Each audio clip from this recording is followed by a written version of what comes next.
to you live from the basement of an abandoned training facility where we talk about fighting, training, and events.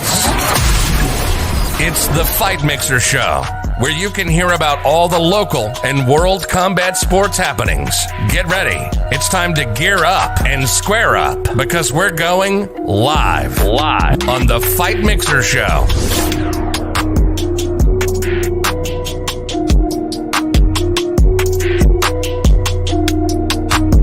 Perfect.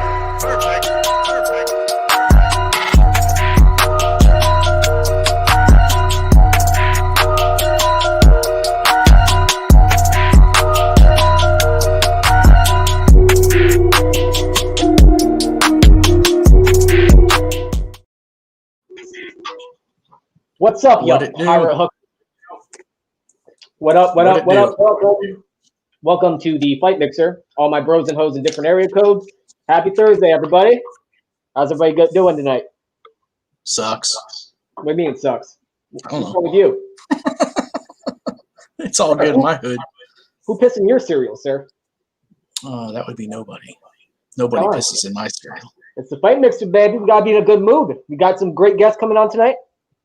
We do. We got Joe, the Hitman, coming on. He's actually in the green room right now. So with no further ado, let's bring him in. Yo. Yo, Joe. Can y'all hear me? I can hear you. What's I going got on? you. Okay, awesome. Sorry, I had to go out to my truck.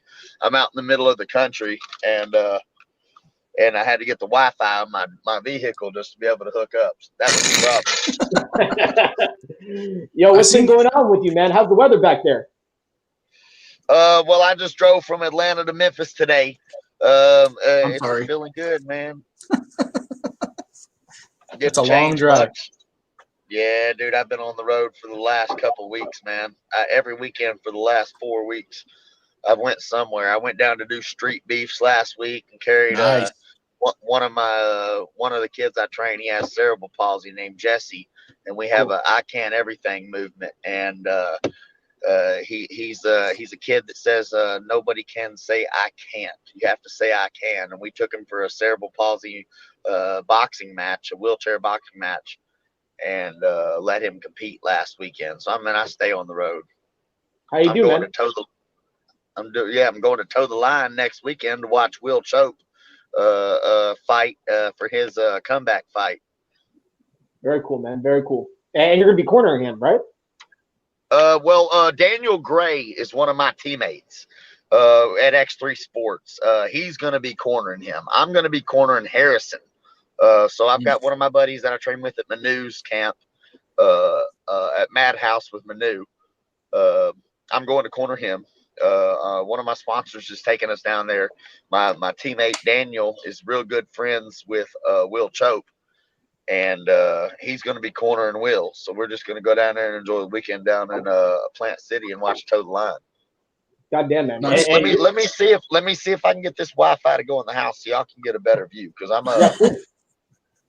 let me see if I can get this to. Well, you're looking better since the fight. You got to talk about that fight, man. Big decision win. I mean, you got to talk about it in great detail because that was a war. There we go. Yeah, my Wi-Fi is picking up. I've got a little bit better reception in here. The man himself. Now I can see your face. So I got you. You're looking Like I a lot said, better. you're definitely looking better since the fight. Oh yeah, man. I heal pretty fast, man. They people at my gym call me Wolverine for, you know what I mean? I got you. Exactly. Yeah, you look like a raccoon the last time I seen you. Yeah, well. The last time I actually saw your fight was September 11th, and it went to a decision. How you feeling after that fight? Man, dude, wonderful, man.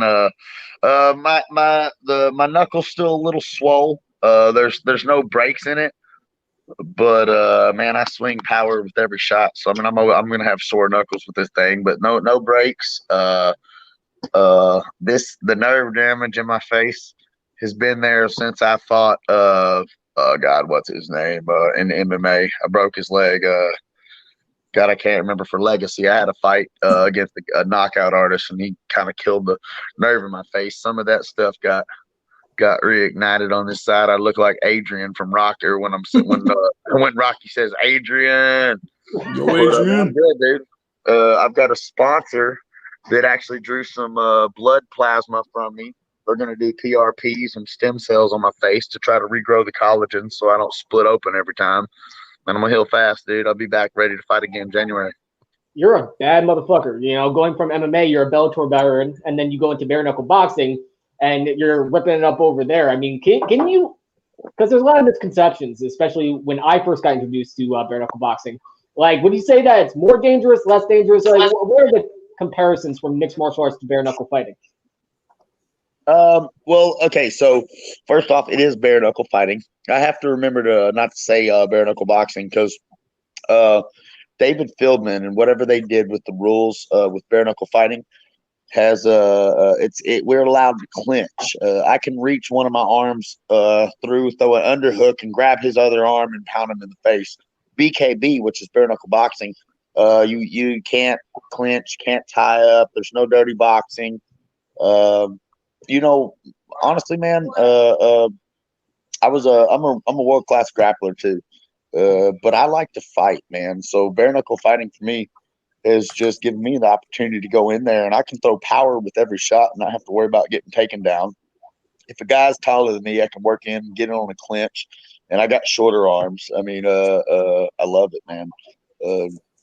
Dude, I think it was built for me, dude. Plus, if y'all see, I can hit you at the same time. I think we both threw a right hand. I dropped him my first right hand. That was the one he split me open with. I don't go down. I've never been dropped. 40 pro fights in MMA. I got one TKO against a guy who slammed me on my neck, which was early stoppage, but I've never been hit or kicked in the face and dropped. So they're going to have a hard time, bare knuckle. Bare knuckle is that one sport that always makes me nervous. I've lost y'all's audio. I can't hear y'all at all for some reason. Wait, you can't hear me? I got y'all on full volume. Y'all went out. Do you hear me now? Can you hear me? Not at all. All right, let me kick you out, and then we'll drop you back in. Yeah, I want to ask him about fundamental differences. There he is. Do you hear us now? Lightly. It's weird. The volume went out on y'all. It's fucking weird. Should I scream? Do you want me to scream, sir? Oh. All right, I removed him. Let's see if he can pop back in, get his audio back up. The technical difficulties continue. Matt, what the fuck are you doing over there, man? I don't know. I have no idea what I'm doing, obviously. What's going on over there in Kansas? No, you're back in Florida. Nope, I'm in Florida. Audio. Fucking hate Kansas. Can you hear us? Oh yeah, I got audio on you guys now. All right, perfect.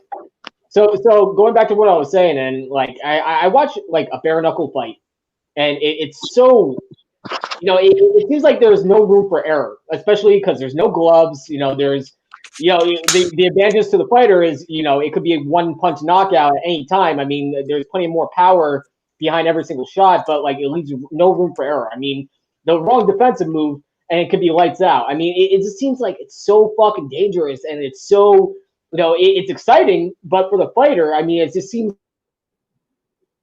to, you know, that one shot knockout or that puts somebody's lights out. I mean, it's a scary sport. I mean, do you have any reservations like transferring from MMA to bare knuckle?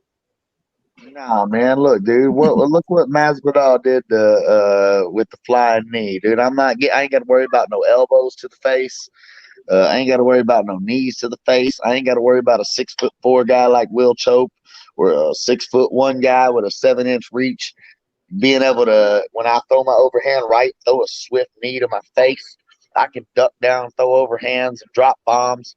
Like I said, for me, I don't get knocked out. I don't know what I'm made of, man. I've been hitting the head. I got to fight in high school, man. I'm from a redneck city of Dyersburg. I got hit in the face with a baseball bat. And the fucking dude dropped the bat when it hit me in the forehead. And I took the bat and whipped his ass. I not with the bat. I took the bat and just whipped his ass. Threw the bat behind me. I've never been knocked out. I don't know. I can't explain it. There's a guy, Stan Lee. Y'all ever watch the Superhuman, where he does Stan Lee. I've got a centimeter, literally my skull when I do my X-rays is a centimeter thicker than most humans, and that's not a whole lot, but I believe that's why I cut, man. Like Nate Diaz, I don't feel nothing to my brain, so for me, I'm never scared of a fight. My face looked like that because I was headbutting his hand, trying to break his hand and land power shots. That's why I was able to drop him. Uh, some guys don't have jaws like that. For me personally, I don't ever have a fear of being knocked out, so I don't care. It's stitches. It's there's no brain damage. In boxing, you got those gloves on, and guys can swing and hit as hard as they can. You have to be careful and more precise also. Like, I mean, I throw bombs and I don't care what might happen to my hands because I got big ass knuckles. But a lot of guys, man, have to be careful. They can't throw 100% power shots because they hit me in this forehead right here. It breaks their hands, you know. So I believe it's less brain damage. I mean, it's been 2 weeks. There was nothing but scars. I haven't had any headaches. I don't have any knee injuries. I don't have to worry about my ACL tearing. I love it, dude. It seems more violent because of the blood, but I believe the longevity of fighters is going to last longer in this sport than in MMA. I mean, Isaac Valley Flag, he's a wonderful fighter, man, but he ain't going to go back to the UFC right now because his knees, his joints, but he can have a career, and there could be a superstar in the UFC right now that can come and bare knuckle box, and we all knock him out. Yeah, and that's a fighting veteran and somebody that's been in the game for quite some time. When do you think that BKFC will evolve where it goes to full Vale-Tudo rules, like back in like Brazil and back in the old days of the UFC? Like, do you think that's going to be the evolution of BKFC where it goes to full Vale-Tudo rules with MMA with bare knuckle, or do you think it's going to stay to where it's at and just go with what works? I think somebody's going to try to steal something and turn it into that, but it's too much, man. We ain't going to be able to go to Vale-Tudo. It will kill people, man. Like, if I throw a spike elbow on the dude, like when I dropped Tom Show, if it goes to full Vale-Tudo rules, I'd have dropped him in the first round and went and head stomped him and then spike elbowed him in the face and killed him. They're not going to let that stuff happen, dude. Bare knuckle boxing, we can beat the shit out of each other. There's blood. It's like it seems violent, but it's really not. It has the ability to make it, you know, like my grandma came and watched me fight. If she sees me out here spike elbowing somebody, stomping somebody's face like a high school kid that somebody talked about his sister, that's not going to make it. I love fighting. Whenever I was a black belt in Taekwondo when I was 14 years old. I'm 37, man. So I've been fighting for a long time. I had 120 karate fights. I won my first tough man contest like in 1999, gold gloves 1997. I grew up watching no weight classes, chemo versus Horace Gracie, headbutts and dick kicks were legal. The only thing you couldn't do was eye gouging. I've actually done a pancration fight here in America for Sammy Collingwood, my corner that's in BKFC, and we agreed before the fight, no headbutts, no dick kicks, because in pancration, that's still legal. So they are, I mean, they're going to have stuff like that, but I don't think it's I don't think the sponsorships, the big level money is going to be able to take it that far. I think bare knuckle and what David Feldman did is like the perfect recipe for enough blood and violence to keep people satisfied, to draw a big audience, especially considering what UFC did when they went on Spike TV 10 years ago and brought it to mainstream with Brock Lesnar. And now BKFC is bringing mainstream people in, like we got girls getting $3 million to come and fight that should be supermodeling. And I mean, they're doing the right things, man, to make this sport last forever. The perfect amount of rules to kill it, if you ask me, man. Yeah. And hey, we got a question from a caller, Brandon. Would you like to ask Joe a question? What's going on, Brandon?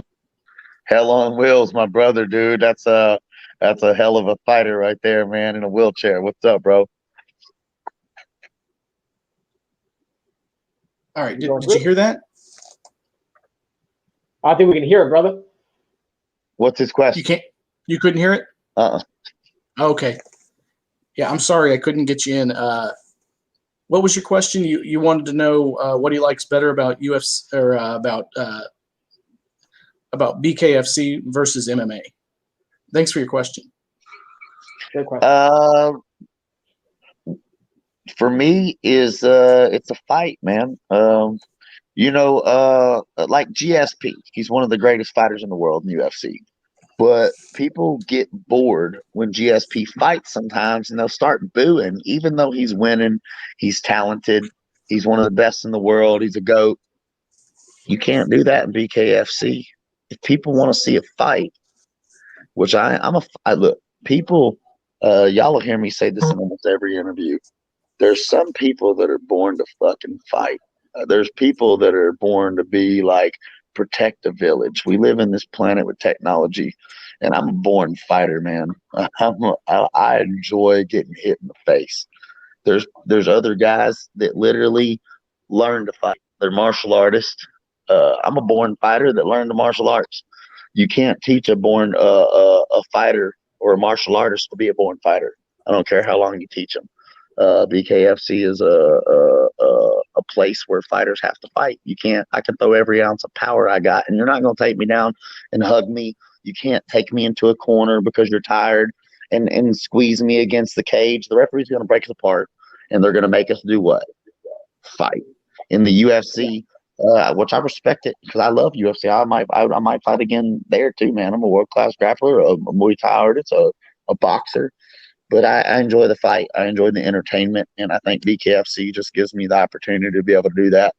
Whereas I can go to the UFC, and there could be a 10-time Olympic national world champion grappler that can hug me for 15 minutes and beat me without throwing one punch. And you can't do that in the BKFC. You have to fight. And shout out to Debbie, by the way. Love you too, Debbie. So going back to somebody actually asked this question, when's your next fight in Florida? But here's a question in general. I mean, you have back-to-back wins in BKFC. When's the next time you're going to fight? Has David Feldman already given the nod, or what's going on with that for your next fight? There was an opportunity to fight in November. There was opportunity to fight, like I said, my hands, because I believe I'm going to be the 165 champion for BKFC. I'm 100% sure. I'm putting everything I got. I got medical sponsorships. I got people investing in me to fully train 24 hours a day. As soon as I'm fully healthy and I can train with 30 days, I'll take a fight. I'm waiting on January. I called out Leonard Garcia. Possibly they've signed Dave the Caveman Rickles. I don't know if he's wanting to fight 170 or 165 or what, but he had given me a nod because BKFC had posted something about who wants to fight Joe. So I'm looking for big money, big name fights. They're trying to do a little tournament. So I called out Leonard Garcia.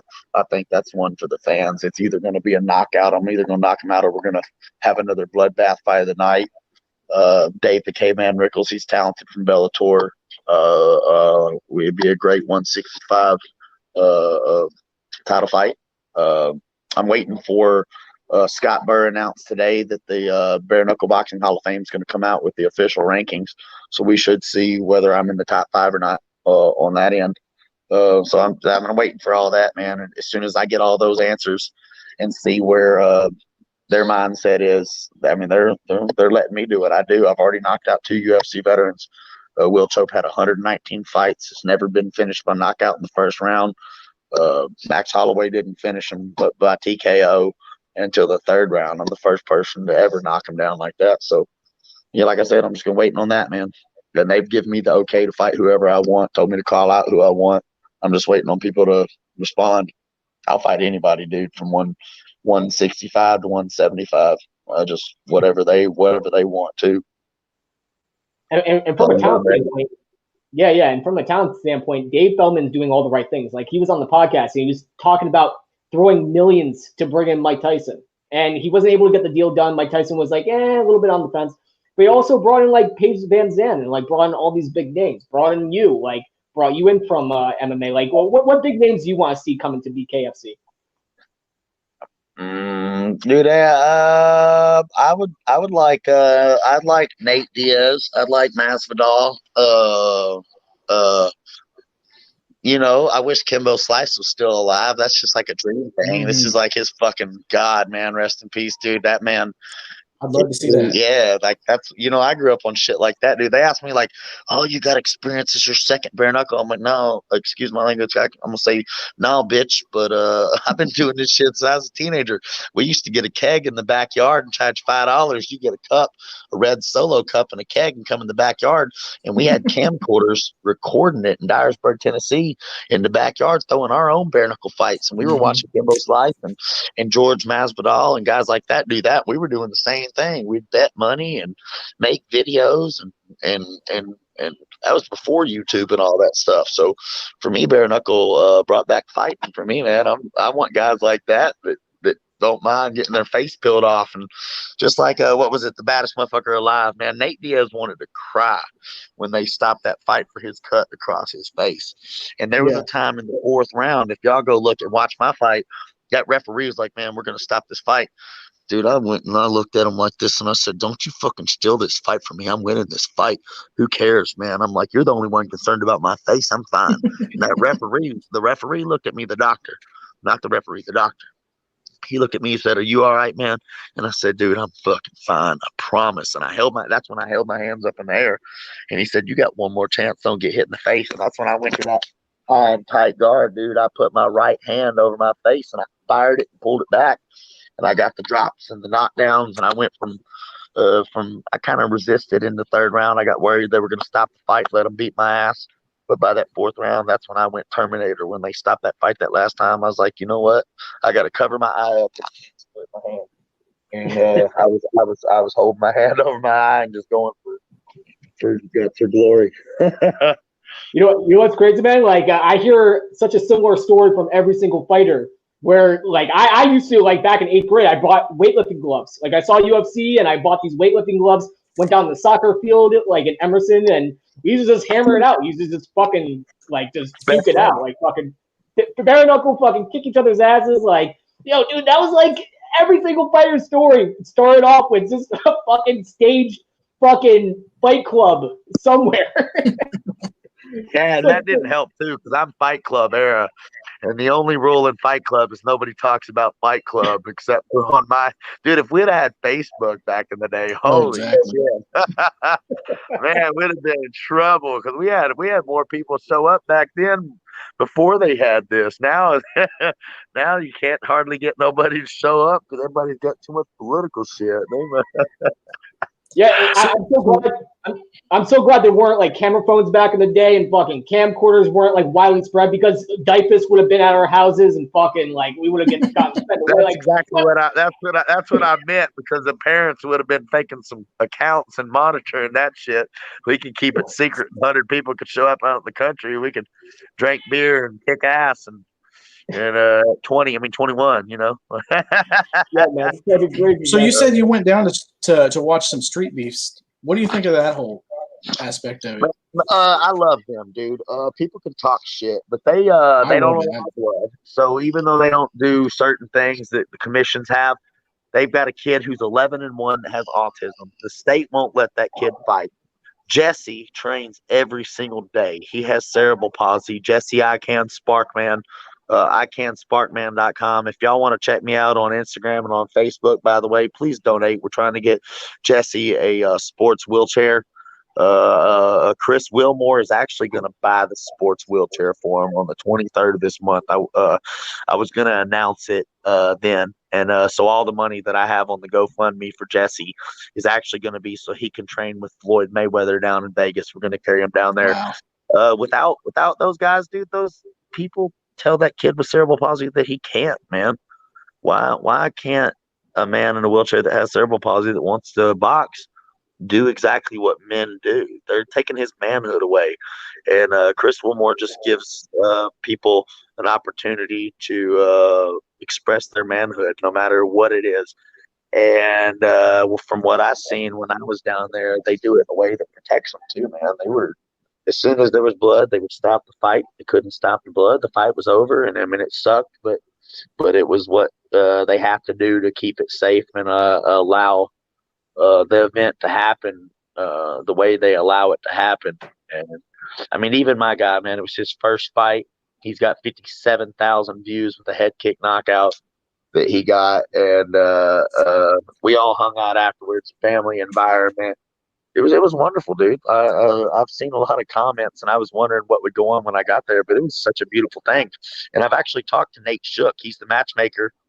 He's doing Toe the Line, and we're talking about doing an event together. So me, Chris Wilmore, Nate Shook, maybe even David Philman. I haven't talked to him yet, but Nate Shook messaged me and wants me to get him in contact. And I've talked to West Coast Street Beefs. They have the West Coast Street Beefs. I've talked to their matchmaker. And we're talking about doing some stuff, some charity events and putting some stuff together, getting more fighters to come in, and maybe something happening from them too, man. So it turned out really awesome. Yeah, and that's why I love the fight community. The fight community is fucking awesome. And I'm like, have you ever seen that movie Ratatouille with Pixar? Anybody can cook. I'm the same concept with mixed martial arts. I think anybody can fight. And the fact that the gentleman is in a wheelchair, and it's not his fault he's in a wheelchair, just life happens. And, you're born with it, or, something happens. But I firmly believe that anybody can fight.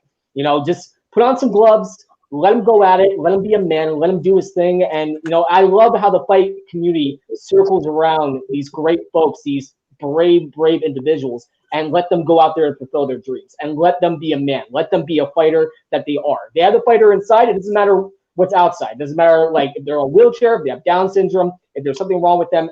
One guy with one arm, he fought in the main event of the last card for ECF that I was commentating for. He knocked the guy out, and the guy was severely underestimating him. And so Nick Newell's got one hand.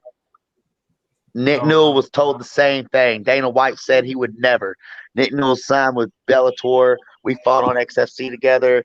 He's beat the hell out of people, man. And not Mick Maynard, Chris Maynard. There's a Maynard kid here in Georgia. No arms, no leg. Look, he climbed a mountain. He fought MMA fights. If you type in no arms, no leg Maynard, God, what's his first name?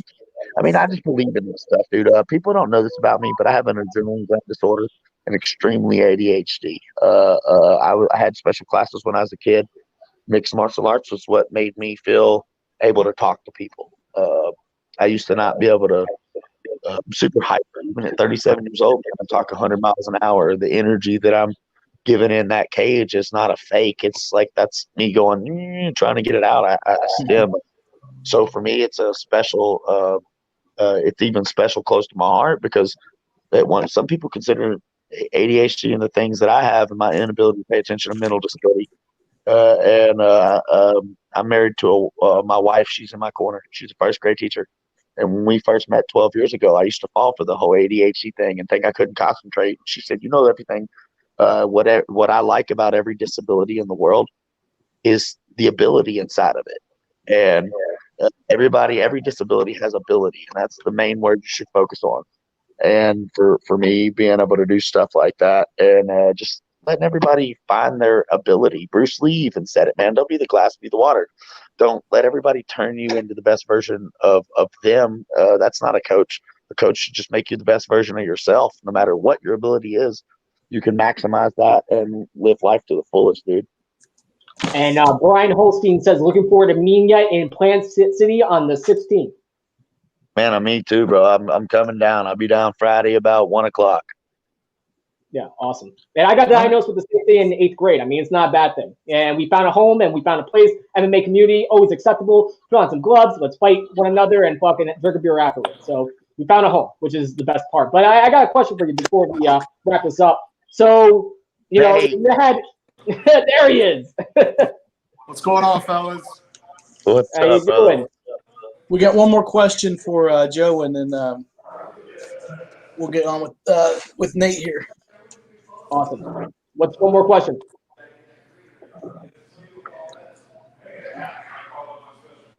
What's the question? Hold on, I can't hear you guys. I was having the same Sorry, problem earlier. I had to get into the hotel quick. What was the question? Matt, what's the question? No, I was letting you ask. Okay. So the matchmaker is right here. So if you could fight anybody right now, the matchmaker is right here. The boss is right here. Who would you want to fight in your next fight? Nate knows. So we've already talked about it. I told you I want big names, man. I've already knocked out UFC veteran, Contender Series veteran. I'm waiting for the rankings to come out from Scott Burr, but I want fucking Dave the Caveman Rickles or Leonard Garcia. I want the 165 title, so I've already beat 2 of the guys that should be in the tournament. Nate, you know what I want. Like whoever, I don't care, man. Tell Nate, I'll fight a duck, I'll fight a bum, I'll fight anybody, dude. If they want me to knock somebody out, tell them to send a quacker over here. I'll fight them, man. I just want money. I'm just ready to fight. What do you think about that, matchmaker? Yeah, so Joe and I spoke about this in length, and he knows what he needs to do. We put him in front of him, and he's never turned down a fight. Everyone I've offered him, he said yes. It wasn't a question about it. He wants tougher fights. We started off with Will because we thought that was going to be a real war. Joe went in there and does what Joe does, and he knocked out a guy who was a 119 pro fight veteran. Like, he did not come in and get an easy fight his first fight. Never been knocked out in the first round either. Yeah. So after that, we looked at other options because, again, my job is to put on the most exciting fights for the fans. And Tom Schoaf is a fan favorite. He goes in there and he is Love Tom. Very durable. He's very skilled. And he went in there and he fought his fight. And at the end of the day, and again, this isn't against Joe. Tom was in there landing punches, but Joe hits hard. And Joe went in there when he was connecting clean. He showed that he can put people down at 165 with one clean punch. And it happened over and over again.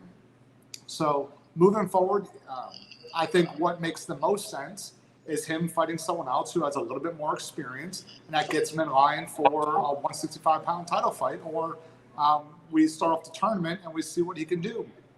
What's Leonard? I want to know what you think about Leonard, man. What's he gonna do? I tried to get a response. Is he gonna answer, or is like, do I gotta like call his house or?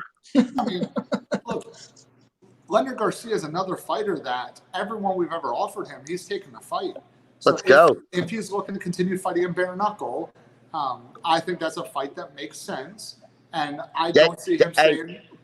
Did you see on the thing where Dave, the caveman, he did say he would take the fight? The only comment when y'all said, who do y'all want to see him fight next? Dave did say, I'm here. Hey, look, talking to Dave Rickles, when we brought him on, he's a seasoned mixed martial artist. He's fought, I don't know how many times in Bellator, but the guy, when we talked about opponents for his March fight, again, like, he's not backing down from fights. So let's see how he does in his fight this coming weekend. And if he comes out victorious, then maybe that's a match that we make to start off the tournament. Who's Dave fighting? Cliff Wright Jr., another Bellator veteran. Awesome. And when is that? This Saturday. This Saturday? Oh, so this coming weekend down for Toe the Line. Yeah, no. So, this coming Saturday, BKFC 13, Salina, oh, Kansas. For the title. Yep. I got you. Okay, well, I'm flying down, by the way, for Toe the Line. Daniel Gray, one of my teammates, is cornering Will Chope, and I'm coming to corner Harrison. So nice. We're actually, one of my sponsors is going to fly us down there Friday morning, and we're going to stay at the Hard Rock. Y'all down there too. Fights and stuff, so I'll be at Toe the Line as well. So yeah, we have a ton of fighters at 165 pounds that are true warriors. There are some fighters that I've talked to in the past where you offer them a fight and they like, no, I'd rather have this guy. I'd rather have that person. But our 165-pound division isn't like that. We have some very tough, seasoned combat athletes who have now transitioned over to bare knuckle fighting, and they know what it takes when we ask them to toe the line. And none of them so far have said, no, I don't want to fight this person or that person. So in a perfect world, we would have a Leonard Garcia, Dave Rickles, Joe Elmore in this tournament style setup. And there's other 155ers who would step up. There's some people who fight at 175 who can cut down to 165. And it can be a really exciting 8-man. But I can fight 175 too, man. I want the 165 title, but I fought Will Chope at 170. I walk around at 195. I honestly want the 165 title in my head. I want to defend it once, and then I want the 175 title. And be the Conor McGregor of this shit, except for crazier and tougher, is what I want. That's my goal. But look, but also, man, like I said, dude, if y'all just want to give me a fucking fight, dude, I'll fight my little brother up at 165, 175. I don't care. You know how I am, Bubba. I just want to fight, dude, knock people out, get punched in the face. Oh, yeah. Well, we have a really busy end of 2020. We're already looking at venues and locations and possible headlines for early 2021. David sits down and he combs through all the talent that we have, and he figures out what's going to make the most sense and what location to headline these events. And then I go through and I do what I do to put the rest of the card together. You pick it, I'll take it. There you go. It makes my job easy. And I swear to God, I ain't kidding either. We need that. All right, brother. All right, well, So, Joe, we're going to wrap this up. Talk to the matchmaker. But any last words? Anywhere we can find you on Instagram, Facebook? Where can we find you, Joe? Yeah, man, y'all please add me on Instagram. It's Joe Hitman 187. If y'all didn't know, 187's police code for 187? murder in progress. So I'm Joe Hitman 187. Find me on IG. Jesse, icansparkman.com. Go on there, check him out, support him. We're trying to buy him a sports wheelchair. Like I said, Chris Wilmore from Street Beef is going to do that. And but we're also going to carry him to train in Vegas. He does TED Talks, and so support that. Innovative Aquatics is one of my sponsors. Thanks to Russ Cassidy, he's going to fly us down on a private plane. He owns a landscaping business here in Georgia that sponsors me. And just thanks to all my fans. Thanks to Nate Shook for matching me up with Fight of the Night and Knockouts of the Night.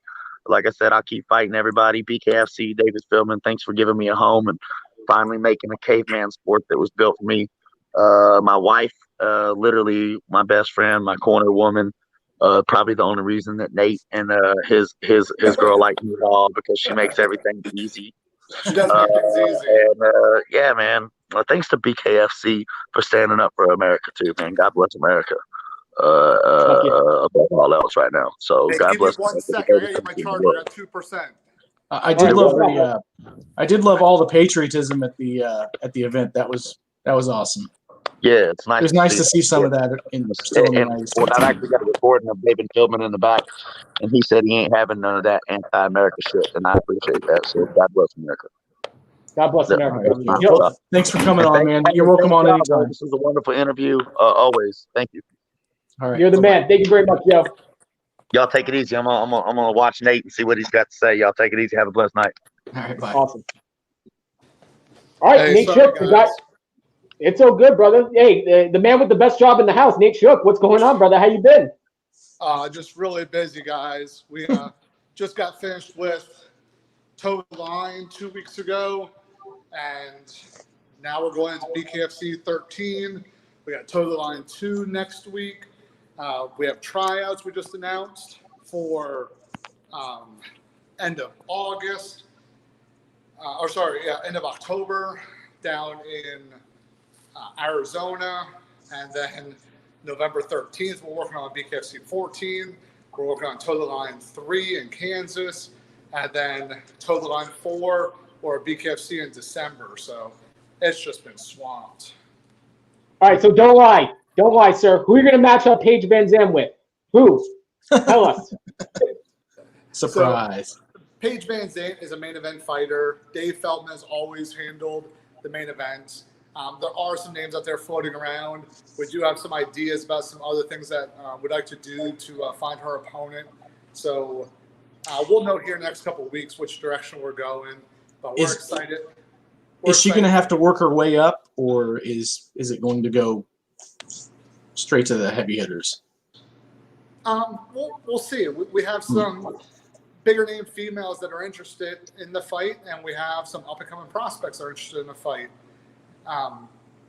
Dave's going back and forth with the plan, not as far as how he wants to do it, but how he wants to introduce possible opponents. So we sat down, we ran through some names, but at the end of the day, he's going to make the choice that makes the most sense for the company and makes the most entertaining of a fight. Every single fight card is exciting with BKFC, and it all comes down to good matchmaking. So what's the secret sauce? So, like, how do you formulate these great fight cards? Like, what attributes do you look? How do you match them up? Like, tell us who's not in like, the fight matchmaking game. How do you do it? Every single card consistently.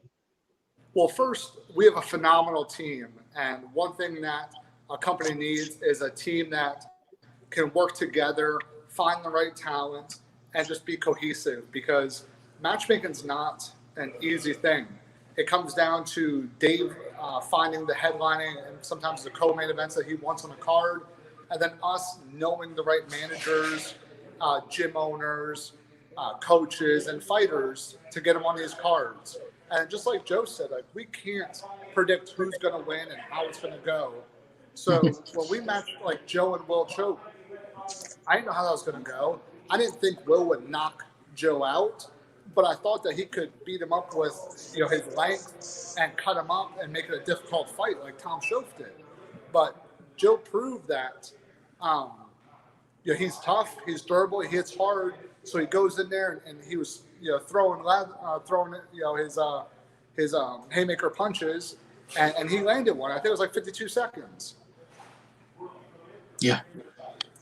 So, It was So when you're like, how much is like politics? Because you mentioned before that there's some people that don't want to fight this. How much do you have to deal with politics, especially when it comes to matchmaking? what was that again? I'm sorry. Oh no. So you mentioned before where like you'll try to match up one person against the other person. Their manager will say, I don't want to fight that guy. I'd rather fight this guy. Like, how often or how difficult it is to get a deal done? Is there a lot of politics that go on with it? A lot of like money negotiation? Are you in charge of that, or how often does problems arise when making that matchup happen? It doesn't happen as much as in other combat sports I was involved with. We find that there are some fighters that come on over and they only want specific matches or only want to fight specific weights. But for the most part, the majority of the fighters, they'll fight who we put in front of them because they know it's an opportunity of a lifetime. If you look at some of these fighters, and Joe will tell you, the exposure he got fighting for BKFC is unparalleled. He fought mixed martial arts and other sports for a while prior to fighting bare knuckle, and bare knuckle changed his life when it came to sponsors and exposure. We have fighters who have fought before and have their fights streamed, and they might have a couple thousand views. Then you get a guy like Caleb Harris who goes out there, gets knockout of the year, and he has, you know, 5, 6, 7 million views, and I mean it's a ton of exposure. So a lot of these fighters are seeing that. They want the opportunity. And let's face it, there's not a lot of promotions doing combat sports right now, so they feel like, hey, why not try this out? And that's why I'm getting 60 to 80 applications a day for people to come fight bare knuckle. And it's too much for me to sit there and go through all these applications, look them up, watch video. So we do these tryouts now monthly. And the trials give us the opportunity to see these fighters in person and see what they can do. And granted, they're wearing boxing gloves to hit the bags and hit the punch meter, but we get to see how they move. We get to see how hard they hit. We get to see how well they talk in front of the camera. And it kind of gives us an idea of how they'll perform when it comes to fighting. And the trials do allow us to utilize fighters quicker. This card this weekend, we have Cliff Wright, Kendrick Latchman, Brandon Johnson was at the tryouts. Rowdy Akers was at the tryouts. I believe there was Doolittle was at the tryouts. So some of these fighters we might not have even considered prior to that, except for Johnson. Like, Johnson was signed to a contract. He just kept coming to trials because he was so dedicated and wanted on the card so badly. But the rest of these guys, who knows if we will put them on a card? But we saw them. I got to talk to them and meet them, and I found a place where they fit. So you obviously have an eye for talent, and you know what I like most about BKFC is they embrace characters. Like, you know, when I saw Sheena Star walk out with Hillary Clinton's a cunt, you know, I was sold. You know what I'm saying? Like, I like the fact that, you know, BKFC embraces characters and like looking for stars. And like, how do you identify the it factor? Because in every single sport, combat sports, any type of sport, there's got to be the it factor. But like, how do you describe it as a matchmaker of someone having that it factor? So the big thing is with the interviews, we're lucky to have two great interviewers in Brian Sosha and Sean Wheelock, our lead commentator. They know how and what questions to ask. that's a skill that I don't have, honestly. So when they sit down with these fighters, they're able to talk to them and pull the information out of them that's different and unique. So we are truly blessed to have both those members on our staff. But at the end of the day, the fighting will get you so far. These men and women have to go in there and fight. And that Sheena T-shirt, I knew nothing about until she walked out. Yeah, I mean, and by the time it was too late, like she was walking, what was I gonna do? Like stop her, say go get changed? I have production in my ear, like send the next fighter, because we're on time. So I got like time markers. So I got production like send them. So I was like, whatever, like I'll deal with it later. And I mean, it is what it is. Yeah, going back, I wouldn't change it because it exposed us to a whole new group of fans. But I mean, it wasn't something I'd be like, oh yeah, like everyone, grab a shirt and say something nasty about somebody. Because at the end of the day, no matter how other people feel about her, we try to keep the sport neutral. This isn't a place to come out here and express politics. We're an entertainment business. We're not a political platform. That. So we want people to tune in and watch the fights, to get away from all the politics, to get away from all the negativity they hear in the news. Because if you come to the event, it doesn't matter anyone's race or religion or their political affiliation.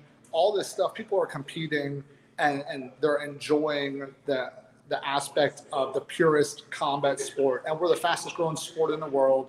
And the one thing everyone can say is, besides the 9/11 tribute, which was to honor the men and women who gave their lives for this country. I mean, the police, the first responders. We had a lot of people affected. People died that day, and David thought it was important to show them and show the country that we support those men and women. But besides that, you don't see us coming out with our own personal views, because that's not what this is about. It's about entertaining the fans and growing the sport. Absolutely. And that was one of the coolest shows I've ever seen in mixed martial arts. Besides UFC victory in Vegas after 2001, I saw Tito come out with the American flag and how patriotic it was. It's just a really cool show, and what David did and the tribute show was amazing. So I give you a lot of props for that. But I asked Dave the same question, because obviously you got to be a fight fan in order to get involved with their business and do it correctly. You're doing it correctly, but as a professional, how'd you get involved with BKFC? Considering it's a gamble, there's a lot of misconceptions with BKFC. Obviously, in the beginning, there's going to be a lot of misconceptions. But as a fight professional, how'd you get involved with matchmaking and then taking a chance and taking a career gamble on BKFC, which obviously is a big career gamble if it didn't work out? Absolutely. But I've known David since at least September 23rd, 2006. I matchmaked mixed martial arts for a family member of his. We did a show in Virginia. I met Dave. 4 years later, I sat down with him and we talked business, because we were both promoters in Pennsylvania. The man has an incredible work ethic. He was a professional fighter. He loves the fighters. He loves combat sports. We ended up merging our mixed martial arts promotions together. He stayed as promoter. I became matchmaker. I love the matchmaker role. You don't see me at the fights in front of the camera. Like, he does a phenomenal job talking in front of the camera, interacting with the people. I prefer to stay in the back. So right now, like, I run backstage, or I deal with production, getting the fighters out there on time. Like, I don't get to watch the fights live most of the time, because I'm constantly working with other staff members, getting the fighters out there to make sure the show goes smoothly. So we go well together. And ever since 2010, we were doing mixed martial arts till I believe like 2014. And then in 2016, he looked at doing a show, and we had some issues with the sanctioning of it. And then in 2018, he did the first ever legal, regulated, and sanctioned bare knuckle fighting event in history. And I was able to be there. And I wasn't the matchmaker for that show. I was running backstage. And the second show, he asked me if I'd like to match some fights. I said, absolutely. I love matchmaking. And I got to do it. And he didn't think I was bad at it, so he let me do another one. And now we're here, 10 shows later, and I'm dealing with some of the biggest, combat sports personas in the world, and I'm getting to do a job that a lot of other people wish they had, and it's just another day in the office. And I have a great company I work for. Like I said, it comes back to the team. We have a great staff. We get to travel a lot. We have phenomenal fighters that compete for us. And when it's not fun, I'll stop. But as long as we have the team working the way they're working now, as long as the fighters are still fighting as hard as they do for us now, I don't see myself getting out of bare knuckle fighting. Like, I don't see myself ever going back to another combat sport. When bare knuckle fighting is done for me, that's it. I'll fully retire and move off into the sunset somewhere. What was the process dealing with, because you explained talking to athletic commissions and getting it passed with athletic commissions? Why do you think it took so long for athletic commissions to get on the ball? Because, let's just be honest here, because bare knuckle fighting is probably one of the most natural sports. I mean, it was going on in the 1800s and the early 1900s in Europe under the rules of Savate. I mean, it's been going on forever. Bare knuckle fighting is one of the oldest combat sports in the world. Why do you think it took so long for athletic commissions to get their shit together and actually say, okay, this is a legitimate sport, we can sanction this? Why do you think it took them so long? From the ones I spoke to, no one wanted to be first. Everyone told me, hey, Nate, when it gets, when someone else does it, we'd love to be second. We're right there. We love it, But Dave had the idea, he had the concept, and he told people this is safer than other combat sports. But until he actually had Wyoming allow him to do it, he didn't have any, let's say, proof per se. It was just him saying it is based on the idea that a punch doesn't generate as much force as a knee or a kick. Now, 12 fights in, about to be our 13th, he can say, here's the proof.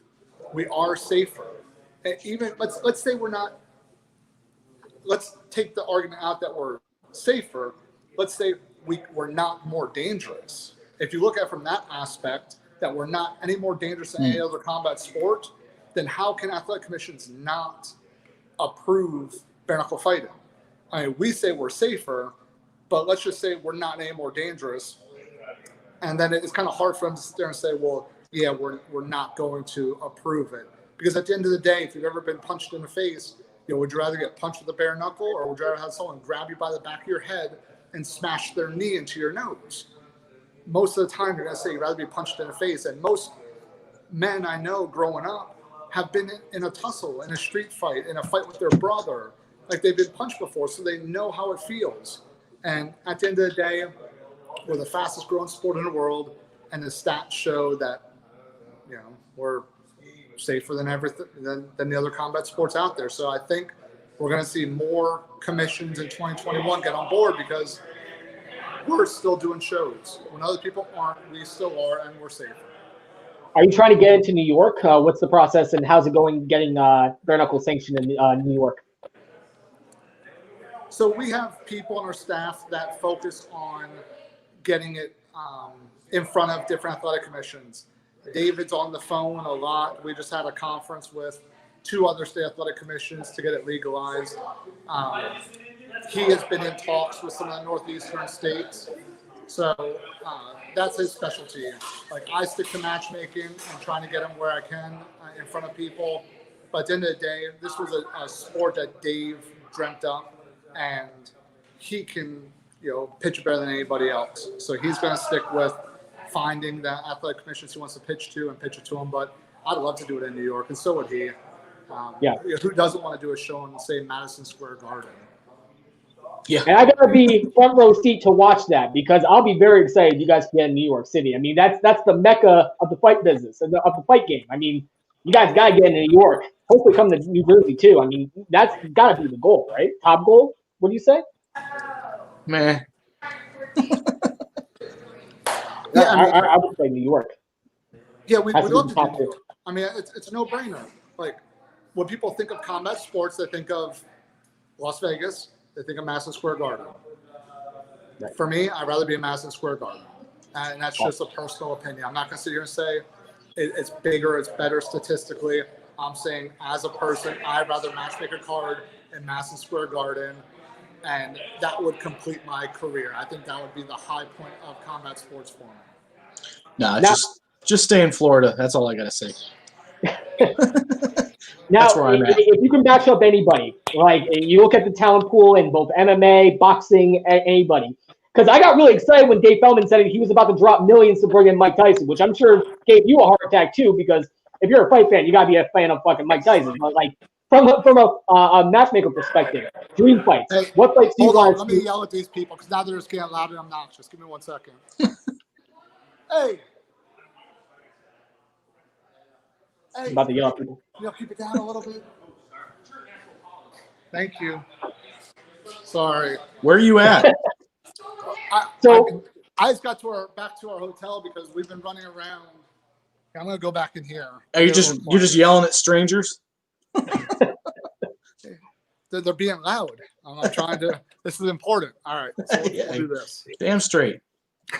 Dave Feldman will sign Mike Tyson. I got really excited about that. Unfortunately, it fell through. But from a fan perspective, what matches, if you can bring people from UFC, boxing, all these different sports, what fights do you want to make as a matchmaker? Like dream fight you would want to make? For active fighters right now, there's so many out there, and I'm not sure who's under what contracts, and there's legal things and saying some stuff. So there's a lot of exciting matches that can be made, and right now we're focused on the fighters we have because this COVID, it hurt, the fight business. We had the show in March get postponed. The show in April got canceled. The show in May got postponed. The show in June got postponed. We came back July 24th, did a show in July. Right now we have a pool, like 253, I think it is, fighters that we really want to focus on and get them active. We could sign new fighters every day, but at the end of the day, it's if we do 10 shows a year and each card has 10 fights on it, it's only 20 fighters per card. It's only 200 fighters possible per year. So I'd rather sit here and focus on the fighters that have committed to us, have signed with us, and have been waiting to get on the card. Like I just saw Brian on there. Like I'd love to get Brian on the card. There's some great boxers out there that want to transition over. There's some legends in MMA, some UFC veterans. We have some former world champ boxers. So until I'd say maybe mid 2021. Me personally, I'm not going to sit here and say like there's people I'm going after. My goal is to get those that are already signed with us active and fighting and get these tournaments set up for the weight classes we want to do, champions. And I'll let David deal with the big names he wants to bring in. There's rumors circulating around about fighters we were talking to or allegedly signed. And if you don't hear it from the company, then maybe it was released too soon or it's not happening or whatever it is. But Dave focuses on the big name, going after the big deals. I take the fighters that we have under contract and I make the best fights I can. Awesome. So one last question. We did get trolled by Instagram. We on the whole what was it, Chuck Liddell, Tito Ortiz fight. Yeah. And I fell for it. I gotta admit. And then I was like, oh no, that's fake. So, and I don't know where that parody account came from. It's been reported several times. I don't know how those things stay in business. But again, if it tells people it's parody and it's free speech, our people, our company is going to shut it down. Again, like I tell people, follow the BKFC official Facebook and Instagram. Follow me on Instagram, and you don't have to worry about fake news then. Well, what you're saying is we can confirm all news is good news. Did not make Arnold Schwarzenegger versus Bob Sapp happen, correct? No, that's not a fight that I've even heard about. Fair enough. Look, Bob Sapp would be, he's someone 10 years ago I watched fight, and that's just an athlete that's larger than life. I mean, having him in the squared circle would be entertaining, at least. So if Bob Sapp watches this and he wants to fight, hit up Dave because maybe he can make it happen for him. I want All right, to. so I want to we'll- see the executives of these fight circuits fighting more. That's what I want to see. Oh yeah, that'd be pretty neat. So one last question before we let you go. So where do you see the sport? Where do you see it going in 2021, 2022? What's the trajectory? What's the game plan? What do you guys have planned and cooked up for 2021 and 2022? Obviously, because 2020 is a wash. Yeah, well, 2021, I'd expect to see 10 to 12 BKFC events minimum. I'd also expect to see 2 to 3 more large signings. For Toe the Line, and we even touch on Toe the Line, but for the Toe the Line Fight Series, I'm working with 6 promoters across the country where bare knuckles currently sanctioned or legalized and regulated. And we'll see probably 10 to 12 bare knuckle fights under the Toe the Line banner in Kansas, Mississippi, Florida, Wyoming, Alabama. I expect to see more promoters get on to Toe the Line. And yeah, I mean, On Toe the Line, do you have somebody else that's doing the matchmaking there, or is that all you too? So I have my hand in it. Okay. The way it works is the promoters have to utilize the fighters that sign with Toe the Line. Toe the Line is not a promotion. It's a company that has an agreement with the BKTV streaming service.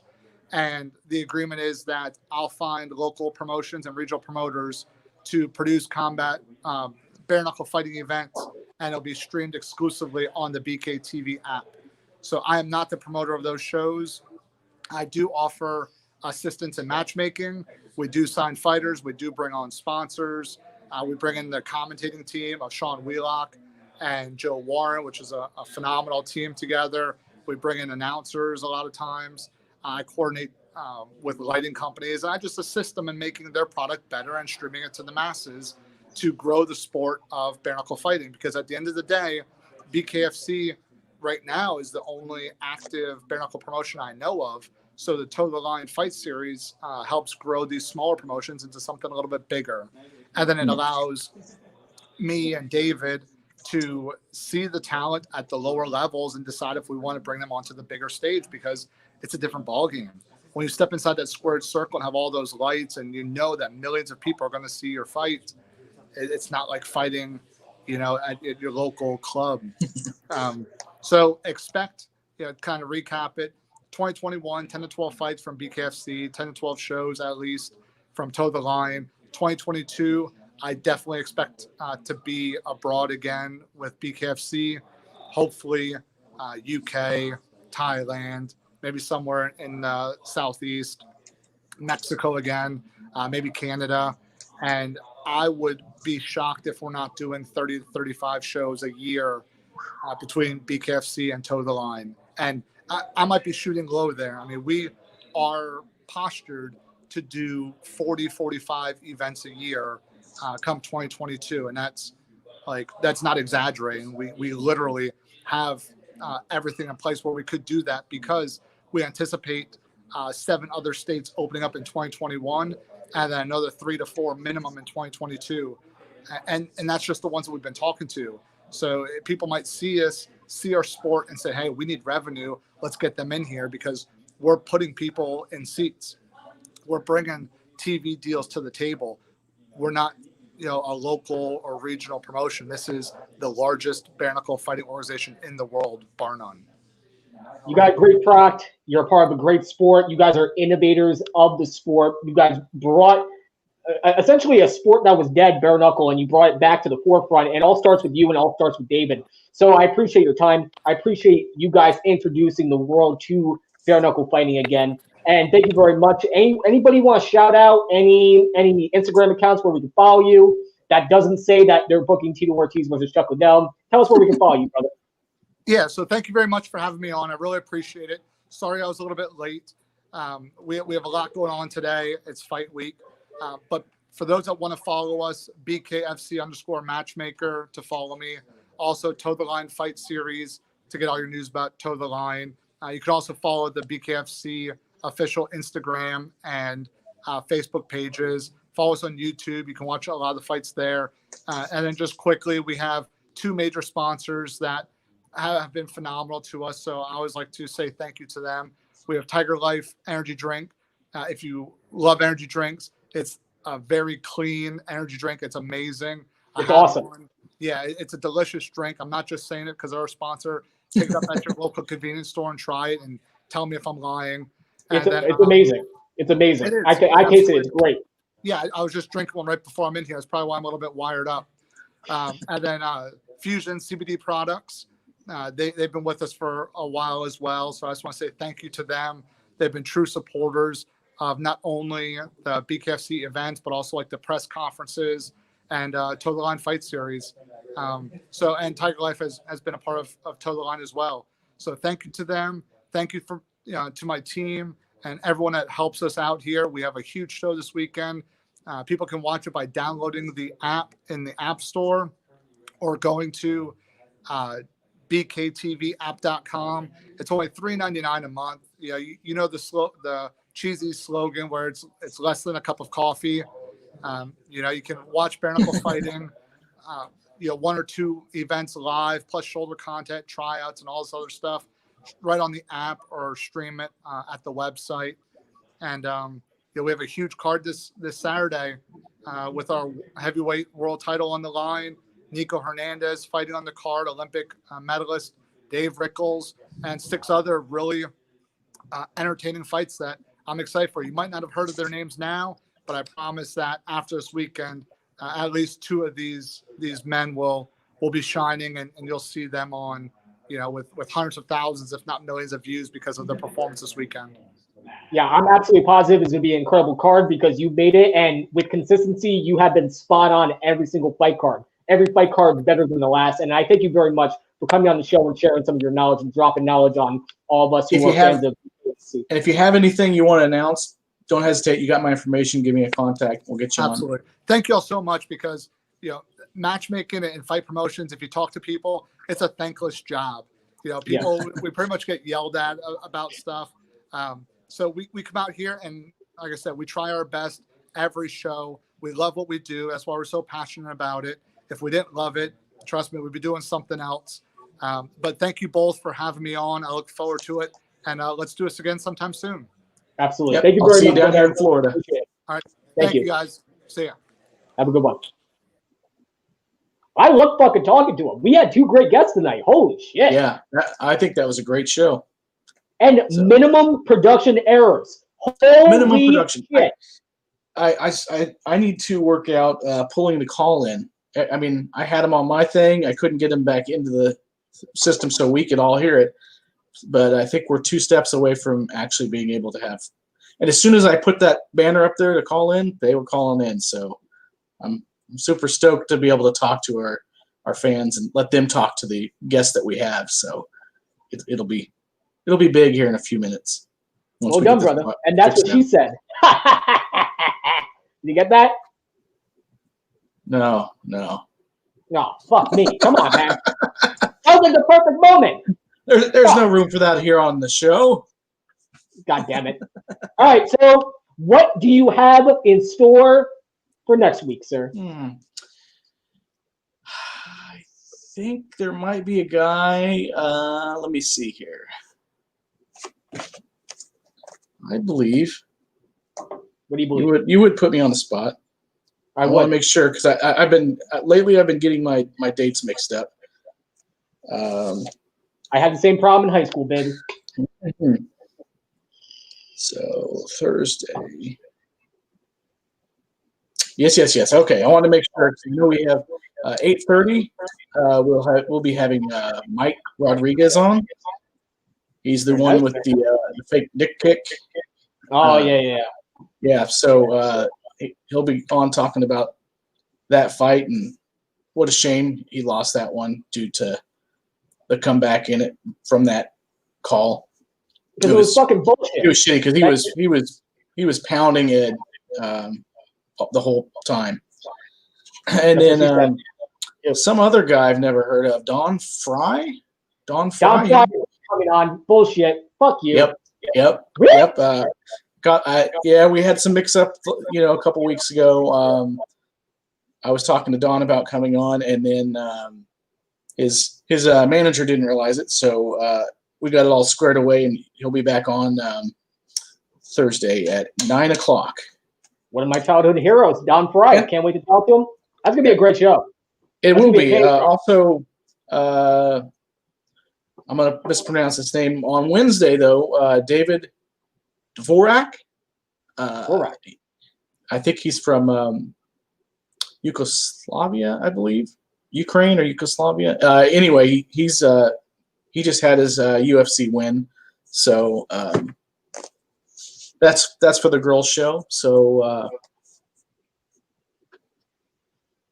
Very exciting. Very exciting stuff. yeah. So I'm that's what's excited. happening. So let me wrap this up like a condom. Thank you very much, boys and girls. Production Matt, do you have anything else to say? No, not really. Well, I have something to say, sir. So everybody, I know everything's crazy now this time. It's election 2020, but turn your brains off. Come on the podcast. Have a good time. Comment. We love to hear from you guys. We love all these great guests that are coming on to share their knowledge about the sport. And tune in every Wednesday, every Thursday. And if you're not allergic to parties, download the app, Fight Mixer TV. Go on Roku, Apple TV, illegal Absolutely. streaming. I don't give a shit. I must be constipated. But watch the Fight Mixer app. It's good times. And tune in every Wednesday and Thursday for some good vibes, good times, and talking about the sport that we all love, mixed martial arts, bare knuckle fighting, boxing, kickboxing. Maybe I'll drop some knitting. I don't know. I'm kind of getting into it. Just kidding. But tune in every Wednesday and Thursday for a good time and great guests and good hosts like me, Matt, Gabe, and hopefully Justin somewhere on the horizon. He'll come back on the show. I love my buddy. But boys and girls, bros and hoes in different area codes, thank you very much for tuning into the Fight Mixer. We will see you next week. Peace out, Cub Scouts. See you on the next round. Deuces. Perfect.